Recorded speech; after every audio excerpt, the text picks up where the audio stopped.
So hey guys, welcome to another Warframe video, and today I'm going to take a look at the newest stance for single sword weapons, Vengeful Revenant. Now, I usually have all the stances for a certain weapon type in one video, but I think this one deserves its own video. And don't worry, I will still do a video about Iron Phoenix and Crimson Dervish. So what is this stance about? Well, hate, dread, and despair. It also has a V polarity, which matches the Broken War, Cronus, Dakra Prime, Heat Sword, Mire, Pangolin Sword, Prisma Scana, Scana, and Scana Prime. So the first combo is called Lone Vengeance, and this is your standard EE button mash. And it starts off with 2 regular strikes, followed by a double strike, and it ends with 1 more regular strike. The second combo is called Impending Dread, and to execute this one you have to pause after the second attack. And this combo starts off with 2 regular strikes, and after the pause you will do a strike that does 10% increased damage. After that you will do 3 separate strikes that each do 15% extra damage, and you will finish it off with a slam. The third combo is called Rising Hate, and this one is really easy to do, just hold the block button while mashing the melee button. So this one starts off with the regular strike, which is followed by an AoE double strike that does 25% increased damage. After that you will do 2 separate regular strikes, and you will finish it off with a slam that does 100% increased damage. And this combo looks bloody brilliant, so let's look at it in slow motion.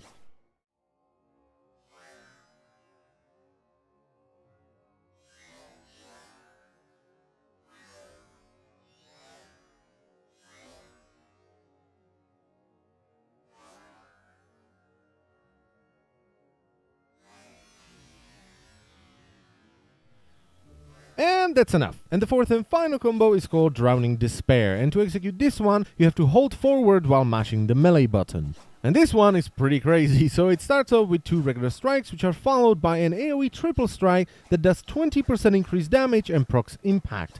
After that you will do another triple strike that does 50% increased damage and procs impact, and finally you will do a triple strike that does 50% increased damage, and you will finish it off with a regular strike. And this stance drops from the Sentient Conkeles, which can be found on any of the Orokin Moon Tile sets on Earth. Now, this stance is a massive pain in the backside to farm, and it's still selling for upwards of 600 platinum on the market. So, is it any good? Oh yes, it is. It's so good. I was so happy when I finally got it, slapped it onto Broken War, and went ham against the Infested. It is so good. It feels so good to play with this stance. And I was really worried because the last time I farmed the stance for a long time, I ended up not liking it, but this one is just oh so good. I love it. Now, is it worth the amount of platinum people are asking for it? No! You can buy like 3 Warframes with the amount of platinum people want for this stance.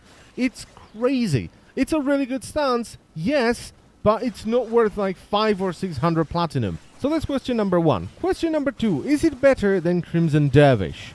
Yes and no. It doesn't do as much damage as Crimson Dervish, because Crimson Dervish is ridiculous. But it has more slams, it has procs, and it feels really good. It's really fluid.